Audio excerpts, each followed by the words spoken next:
Scorpio 27, a military band on the march.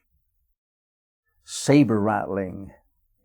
This is the word for this. You go back a few hundred years and an army of natives would rattle their spears, or an army of the military would rattle their sabers and make a very, very loud and scary noise, so that the enemy would really respect their power and be somewhat dissuaded from attack, or at least robbed of their courage towards victory. So this aspect of saber rattling is an important contribution to peace, actually.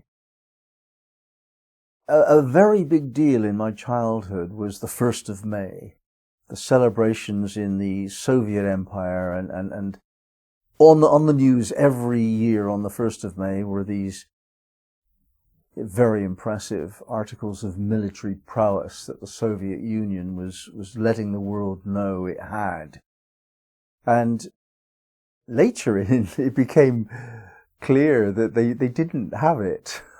They had what they showed us in the Moscow parade, but all of the other stuff that was implied actually pretty much didn't exist. They built the bunkers but didn't have any nuclear weapons to put in them. So they lived for decades, the Soviet Empire, on the basis that America could not really find out the weakness of the military of the Soviet Empire. And so there was no war. And we were brought up to expect the war was imminent, because both sides were arming up and looking as though they were ready for a fight. And the fact was that the Soviets were rattling their sabers and had very little else to offer. Proof of the pudding here that saber rattling actually is a demonstration of peace. So what has all this to do with us and our astrology and so on? Well, an animal bares its teeth. A cornered animal will tell you, look, I've got some good strong teeth here. Don't attack me. And that's what we do sometimes. If we're in a situation where somebody's perceiving us to be weak, vulnerable, helpless, and they're in bullying mode, they're feeling aggressive, they want more and they want ours, we have to actually stop them from taking what is ours. It's not permissible to be a doormat and to lie down and just take it.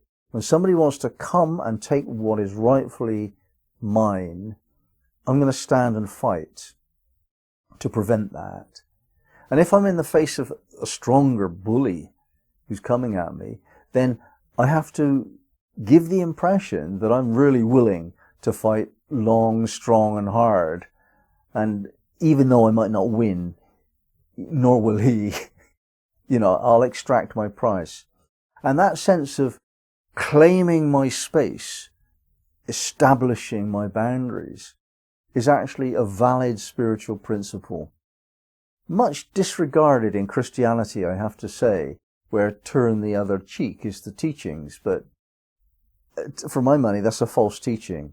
That's a bit strong. It's not so much a false teaching, but it's a very, very high spiritual state where you can just allow things to be and surrender, sacrifice yourself for whatever comes along. Yes, that is a very high spiritual state.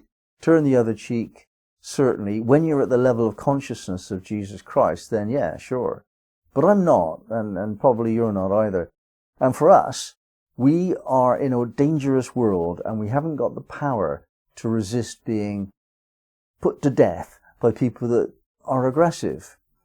And when we think about it, we have to question whether Jesus had that power or not. I mean, you can assume he did and he didn't operate it, but he was put to death by his attackers. And another example in modern history is where Tibet was taken by aggressors. And again, a very peaceful religion, Buddhism. It's not in my reality, that. in my money, you have to defend your space, and you have to be willing to fight for it. And you have to proclaim your readiness to fight. You have to do your saber-rattling, and you can say, well, look, if you do that, then I'll do this. I will stop you from acting against me. I will bring to bear all of my power to make sure that you do not take what's mine. That's the lesson here.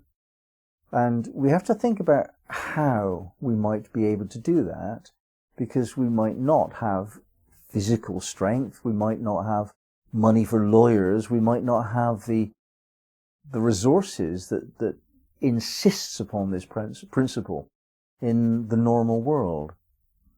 However, that's not the end of the question. What we do have is mind. And mind is a stronger tool than any gun.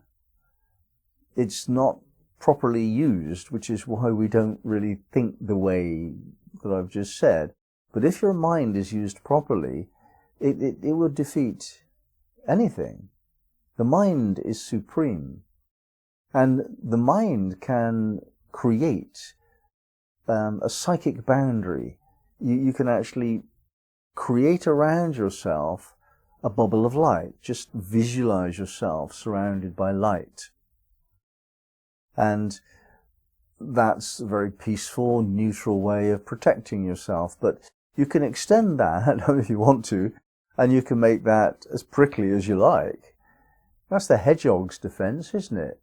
You know, you can come for me all you like, and there's nothing I can do to fight back, but you're going to find it very difficult indeed. I saw a situation once where a dog attacked a porcupine, and his face was filled with all of these needles, and it was in great pain. It took a day or more for the dog to be rescued from its pain. The vet had a hard job. So you can make yourself prickly, you know. In other words, as soon as you perceive yourself to be attacked, then just make it known that you're not happy with that, and this person really had better watch out, because they might get something back. And if all you do is look sharply at somebody, or have a sharp word at somebody, or just think strongly towards somebody in a defensive or even aggressive way, it makes a difference. It really does make a difference. So one very controversial point of view is that if you are attacked, if you are subject to somebody else's bullying, what's happening here is that you're learning the lesson of the need to become stronger. That's the nature of the world that we're in. We are not guaranteed safety. And you knew that before you came. Your soul incarnated here knowing it was going to be in harm's way. It's your business to sort that out, you know. And if you don't know how to defend yourself, well then learn. Find a way to do it. And within the context of how strong you are, choose a life that fits with that.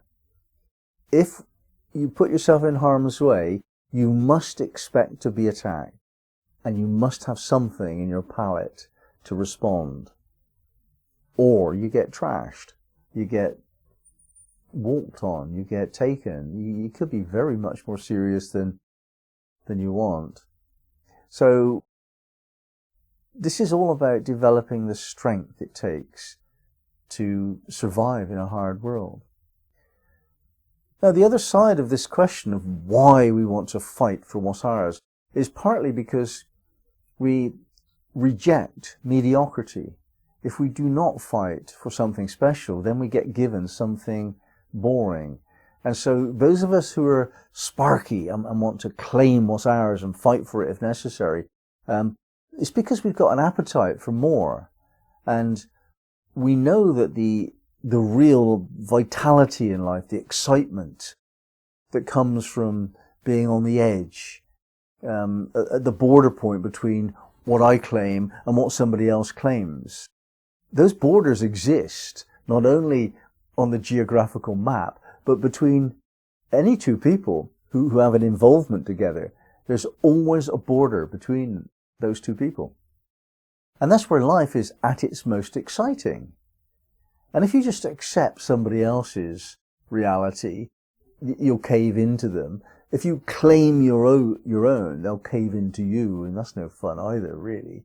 So this negotiated boundary line that keeps on moving, it never stays firm. That's where the juice is in life. And you can look at the world's news and see where, all of the attention goes, and it's exactly on that line, where two people want different things, and they clash. That's what all the news is about. That's the only thing we're interested in. That's what we see. So that's what's shown to us, and we see that because that's our appetite. And that's what all the movies are around, where two people are on the point of clashing. Now that can be sex, or that can be violence, but it's still two people clashing and trying to work out where their boundaries are. That's where the juice is. And so it's going to be a bit frictional. And it's the friction that makes for life. That's vitality, friction.